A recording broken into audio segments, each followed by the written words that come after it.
بسم اللہ الرحمن الرحیم صلی اللہ علی النبی الامی وآلہ صلی اللہ علیہ وسلم صلاۃ و سلام علیک یا سیدی یا حبیبی یا رسول اللہ صلی اللہ علیہ وآلہ وسلم۔ حضور صلی اللہ علیہ وآلہ وسلم ملے تو سب کچھ ملا۔ حدیث شریف۔ صحابی رسول صلی اللہ علیہ وآلہ وسلم حضرت ربیعہ بن کعب رضی اللہ تعالی عنہ ہمارے پیارے آقا رسول اللہ صلی اللہ علیہ وآلہ وسلم کو ایک مرتبہ وضو کرایا تو سرکار صلی اللہ علیہ وآلہ وسلم نے خوش ہو کر فرمایا کہ اے ربیعہ، مانگ، کیا چاہتا ہے؟ کیا شان ہے ہمارے نبی مصطفیٰ کریم صلی اللہ علیہ وآلہ وسلم کی؟ فرماتے ہیں جو چاہو مانگو، میں اللہ تعالیٰ کی عطا سے تم کو عطا کر دوں گا، اس لیے کہ اللہ تعالیٰ نے مجھے ساری نعمت و دولت کے خزانوں کا مالک بنایا ہے۔ سبحان اللہ۔ خالق کل نے آپ کو مالک کل بنا دیا، خالق کل نے آپ کو مالک کل بنا دیا۔ دونوں جہاں ہیں آپ کے قبضہ و اختیار میں، دونوں جہاں ہیں آپ کے قبضہ و اختیار میں۔ اور حضرت ربیعہ صحابی رضی اللہ تعالیٰ عنہ نے یہ فرمانی اختیار سن کر یہ نہیں کہا کہ یا رسول اللہ صلی اللہ علیہ وآلہ وسلم میں آپ سے کیا مانگوں، آپ کے پاس تو کچھ ہے ہی نہیں، آپ تو محتاج ہیں معاذ اللہ رب العالمین، مجھے مانگنا ہوگا تو اللہ تعالیٰ سے مانگ لوں گا، یہ نہیں فرمایا۔ یہی وہ مقام ہے جہاں مومن اور منافق میں فرق ہو جاتا ہے۔ منافق بے ایمان یہی کہتے اور لکھتے ہیں کہ رسول اللہ صلی اللہ علیہ وآلہ وسلم کے پاس تو کچھ ہے ہی نہیں، وہ تو محتاج و مجبور ہیں، ان سے مانگنا بدعت و شرک ہے، جیسا کہ وہابیوں کے پیشوا مولوی اسماعیل دہلوی نے اپنی گمراہی کن کتاب تقویت الایمان میں لکھا کہ جس کا نام محمد یا علی ہے وہ کسی چیز کا مالک و مختار نہیں ہے، معاذ اللہ رب العالمین۔ ایک صحابی رسول صلی اللہ علیہ وآلہ وسلم کا عقیدہ اور ان کے ماننے والے ایمان والے ہم سنی مسلمانوں کا یہی عقیدہ ہے کہ اللہ تعالیٰ نے اپنے پیارے حبیب امت کے طبیب صلی اللہ علیہ وآلہ وسلم کو تمام نعمت و دولت کا مالک بنایا ہے۔ جبھی تو حضرت ربیعہ رضی اللہ تعالیٰ عنہ سرکار صلی اللہ علیہ وآلہ وسلم کے ارشاد کے بعد عرض کرتے ہیں کہ اے آقا صلی اللہ علیہ وآلہ وسلم، مجھے جنت میں آپ کی رفاقت چاہیے، یعنی میں اسی جنت میں رہوں جس جنت میں آپ صلی اللہ علیہ وآلہ وسلم رہیں گے۔ سبحان اللہ۔ ہمارے حضور نور علی نور صلی اللہ علیہ وآلہ وسلم نے اپنے صحابی حضرت ربیعہ رضی اللہ تعالی عنہ کے سوال پر یہ نہیں فرمایا یہ جنت جو میرے لیے اللہ تعالیٰ نے بنائی ہے وہ تمام جنتوں سے اعلیٰ ہے، اسے میں کیسے دے سکتا ہوں؟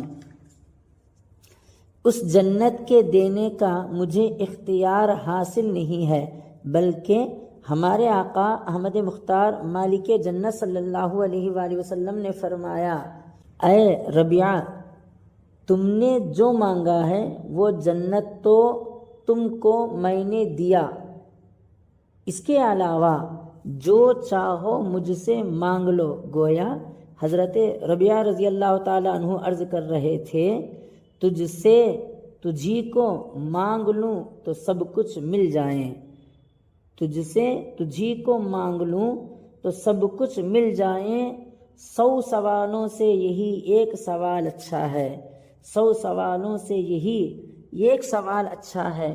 حضرت ربیعہ رضی اللہ تعالیٰ عنہ نے عرض کیا بس صرف یہی چاہیے، یعنی اے میرے آقا صلی اللہ علیہ وآلہ وسلم، جنت الفردوس میں آپ کے ساتھ رہنا نصیب ہو جائیں، اور اس سے بڑھ کر کوئی دولت ہی نہیں ہے جس کو میں مانگوں۔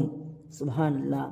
تجھ سے تجھی کو مانگ کر مانگ لی ساری کائنات، تجھ سے تجھی کو مانگ کر مانگ لی ساری کائنات، مجھ سا کوئی گدا نہیں تجھ سا کوئی سخی نہیں، مجھ سا کوئی گدا نہیں تجھ سا کوئی سخی نہیں۔ اور جب حضرت ربیعہ رضی اللہ تعالی عنہ مالک جنت رسول اللہ صلی اللہ علیہ وآلہ وسلم سے جنت مانگ کر اور پھر اپنے پیارے آقا مصطفیٰ کریم صلی اللہ علیہ وآلہ وسلم سے جنت ملنے کی بشارت سن کر مزید کسی حاجت سے انکار کر کے گویا یہ اعلان کر رہے ہیں، میں تو مالک ہی کہوں گا کہ ہو مالک کے حبیب، میں تو مالک ہی کہوں گا کہ ہو مالک کے حبیب، یعنی محبوب و محب میں نہیں میرا تیرا، یعنی محبوب و محب میں نہیں میرا تیرا۔ آقا کریم صلی اللہ علیہ وآلہ وسلم نے ارشاد فرمایا کہ اے ربیعہ، جنت تو تم کو مل گئی، اس کے شکر میں تم خوب سجدہ کیا کرو اور کثرت سے نماز نفل پڑھا کرو۔ سبحان اللہ سبحان اللہ۔ اے ایمان والو، یہ مہینہ تو گھر گھر رحمت بانٹتا اور برکتیں تقسیم کرتا آیا ہے، اب کوئی رمضان کی عظمت ہی کا احساس نہ کرے تو اس مہینے کا کیا قصور ہے؟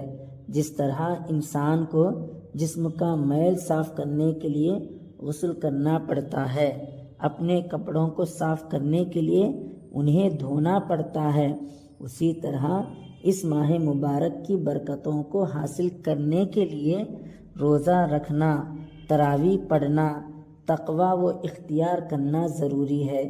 جو اتنی تکلیف بھی برداشت نہ کر سکے، اسے رمضان کی رحمتوں سے امید رکھنے کا کیا حق پہنچتا ہے؟